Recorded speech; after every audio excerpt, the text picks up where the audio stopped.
CPM Kannankuzhi ബ്രാഞ്ചംഗവും DYFI നേതാവുമായ R. അമലിനെ പ്രത്യേക അന്വേഷണ സംഘം അറസ്റ്റ് ചെയ്തതോടെ വടകരയിലെ സൈബർ ഗൂഢാലോചനയുടെ യഥാർത്ഥ തിരക്കഥ കോൺഗ്രസും UDFും വാദിച്ചതുപോലെ തന്നെ പരസ്യമായിരിക്കുകയാണ്. റെഡ് ബറ്റാലിയൻ എന്ന ഇടതുപക്ഷ വാട്സാപ്പ് ഗ്രൂപ്പിലേക്ക് വ്യാജമായി നിർമ്മിച്ച സ്ക്രീൻഷോട്ട് ഫോർവേഡ് ചെയ്തത് അമലാണെന്ന ശാസ്ത്രീയ ഡിജിറ്റൽ തെളിവുകളാണ് ഈ അറസ്റ്റിലേക്ക് നയിച്ചത്.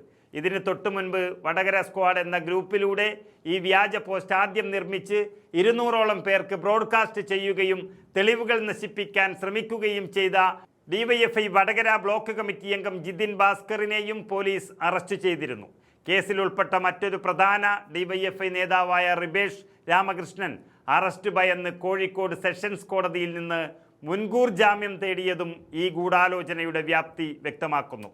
തെരഞ്ഞെടുപ്പിൻ്റെ അവസാന മണിക്കൂറുകളിൽ UDF സ്ഥാനാർത്ഥി ഷാഫി പറമ്പലിൻ്റെ പേരിൽ വർഗീയ ചേരിതിരിവ് ഉണ്ടാക്കാൻ വേണ്ടി മുസ്ലിം യൂത്ത് ലീഗ് പ്രവർത്തകൻ മുഹമ്മദ് കാസിമിൻ്റെ പേരിൽ ചമച്ചതായിരുന്നു ഈ വ്യാജ സ്ക്രീൻഷോട്ട്.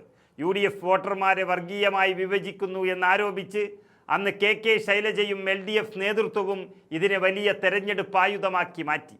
എന്നാൽ UDF നൽകിയ പരാതിയിൽ ഹൈക്കോടതിയുടെ കർശന ഇടപെടലുണ്ടായതോടെയാണ് കഥ മാറിയത്. പോലീസ് നടത്തിയ വിശദമായ അന്വേഷണത്തിൽ മുഹമ്മദ് കാസിം പൂർണ്ണമായും നിരപരാധിയാണെന്ന് തെളിഞ്ഞു. തുടർന്ന് ഡിജിറ്റൽ തെളിവുകളുടെ ഉറവിടം തേടിപ്പോയപ്പോഴാണ് അത് ചെന്നെത്തിയത് CPMൻ്റെയും DYFIയുടെയും ഔദ്യോഗിക സൈബർ ഗ്രൂപ്പിലേക്കും നേതാക്കളിലേക്കും.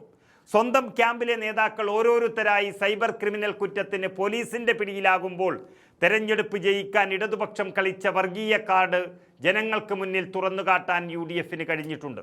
രാഷ്ട്രീയ ലാഭത്തിനായി എതിരാളികളെ കൊടുക്കാൻ ഇടതുപക്ഷ സൈബർ വിങ് ഒരുക്കിയ കെണിയിൽ അവർ തന്നെ വീഴുന്നൊരു കാഴ്ചയാണ് കേരളം കാണുന്നത്. തങ്ങൾക്കെതിരെ നടന്നത് ആസൂത്രിതമായ ഇടത് സൈബർ ഗൂഢാലോചനയായിരുന്നു എന്ന് നിയമപരമായി തെളിയിച്ചുകൊണ്ട് ഈ രാഷ്ട്രീയ പോരാട്ടത്തിൽ UDF പൂർണ്ണ മേധാവിത്വം ഉറപ്പിച്ചു കഴിഞ്ഞു.